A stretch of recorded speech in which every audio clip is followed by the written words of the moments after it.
Hello friends, a very warm welcome to UnSarkari, your own channel for making complex topics simple. Do like, share and subscribe and get success with our courses. In this lecture, we are going to speak about nature of election. When we compare Indian Constitution versus the US Constitution. When we speak about nature of election, then automatically what comes to our mind is the method of election. We must know the method of election. Another very important keyword when we speak about method of election is that in case of India, there is indirect election through Electoral College. Why? Because when we speak about election of president in India, it is not direct. It is composed of elected MPs, that is both Lok Sabha and Rajya Sabha, and elected MPs, elected MLAs of states and union territories. That means there is a balance between union and states via weighted votes. You can check out the formula also. And if you know already, then write down in your notebook. In case of US, indirect election is via electoral college, but it is preceded by direct popular vote. That means in case of president elections, citizens vote for electors in each state. Electors then vote for president. Then there is a process. We will discuss it in details also. It reflects federalism and also reflects citizens' participation. But in case of both India and the US, what is common? The common is democratic character. Because the president is ceremonial head of the state representing unity of the nation. And the emphasis is on consensus and federal balance. There is no mass campaigning. But US president is both head of the state, head of the government. Highly competitive, partisan, directly influenced by citizens' votes. That is why public participation in the presidential elections in India and as compared to the US, both are different. Because in case of India, citizens are not directly voting for the president. They are electing MPs and MLAs who are forming the electoral college. Whereas in US, citizens are directly voting in general elections and their vote determines which electors are chosen. Okay, keyword here is electors. Which electors are chosen. Now, when we speak about the campaign and the visibility, presidential election in India is very low profile. It is often decided by the ruling party or the power, or you can say coalitions. For example, Ram Nath Kovind in 2017 elected by majority with support of the ruling alliance. In the US, presidential elections are high profile. There is role of primaries, there is role of debates, conventions, and the nationwide campaigns. For example, Joe Biden versus Donald Trump, months of campaigning and televised debates. Now, when we speak about the outcome and impact, the president in case of India symbolizes constitutional authority but exercises powers on the aid and advice of the Council of Ministers. Whereas in case of US, he is having great executive power directly shaping domestic and foreign policy, I would say. He is the one who or she is the one who is going to make sure how America looks like for next 4 years and the decades to come. So what is the key difference? Indian presidential election is reflecting federal consensus, whereas the US one is reflecting popular sovereignty. Indian is reflecting parliamentary democracy, and the US one is reflecting competitive federalism. That means when we again focus upon electoral college, Indians is reflecting upon the idea of what is reflecting in the constitution and also the ideals and the norms of parliamentary democracy.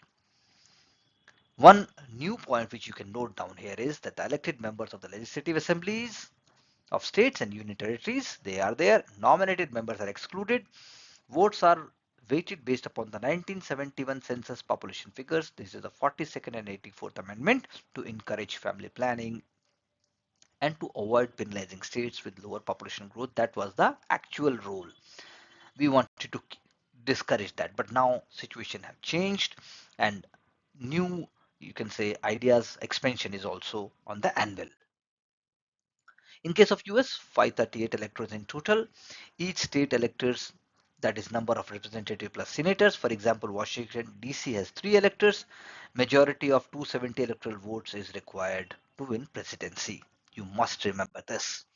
Now, voting system when we are speaking about, in case of India, it is proportional representation with single transferable vote. It is ensuring balance between union and states because, as I just said, our rules is based upon consensus. Our is based upon the idea that there must be, spread of equal opportunity among all the states. So an MLA's vote value depends upon the population of their state related to the number of MLAs. In case of US, citizens vote for electors pledged to candidates.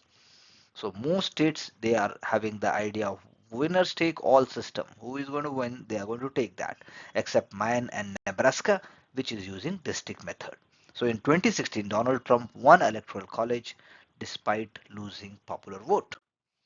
So the process in case of India, it is conducted by Election Commission of India. Secret ballot is there. MP and MLA, they are casting votes, and president declared elected if majority is obtained. In case of US, citizens vote in November. Electors meet in December to cast formal votes. Congress counts and certifies the votes in January. For example, in 2020 elections, Joe Biden scored 306 electoral votes versus the Trump's 2030 or 2032. So let's again see the role and impact. We have already seen this, but we are just revising. Ceremonial head of state, exercising advice on the advice of Council of Ministers. But in case of US, it is the executive head of the state, and both government and electoral college outcome is directly determining national leadership and policy direction. National leadership. So you could think about Trump tariffs, you think about what happened in Venezuela, you think about what's happening in Israel, what's happening in rest of the world. Everything will be determined by the president. Let's see once more when we are speaking about the US presidential primaries and caucuses. In case of primaries, you can say the primary reflect the state level elections where party members vote for their preferred candidate. It can be open to any voter, or or it may be closed only to the registered party members. For example, Democratic primaries in 2020 did determine Joe Biden as their nominee. Now this is what primaries do. Now when we see caucuses, they are local party meetings where members discuss and vote openly. More time consuming, and it is less common. For example, Iowa caucus. Iowa caucus historically sets tone for campaigns. That is why we have taken this example. Then you have national conventions. So delegates from primaries and caucuses formally nominate candidate. For example, Republican National Convention 2016, it nominated Donald Trump. Highly competitive, media-driven, citizen-focused, candidates campaign nationwide for months before general election. So in India, it is a multi-party system, multi-party democracy. Parties contest Lok Sabha elections. Majority forms the government. Presidential election is indirect through electoral college, as I just saw. I just give you an example.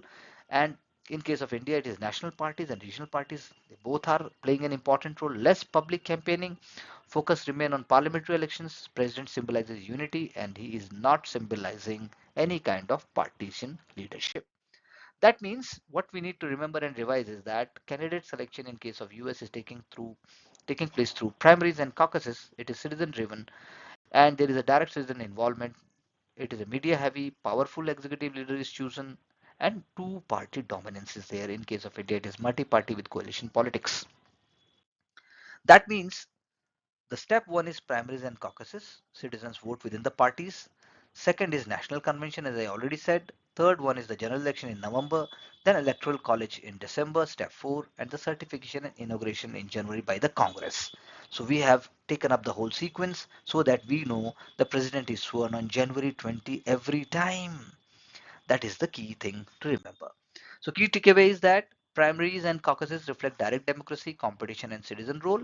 India multi-party democracy reflects consensus, coalition politics and federal balance. Both highlight different democratic traditions. US emphasizes upon popular sovereignty. India emphasizes upon unity in diversity.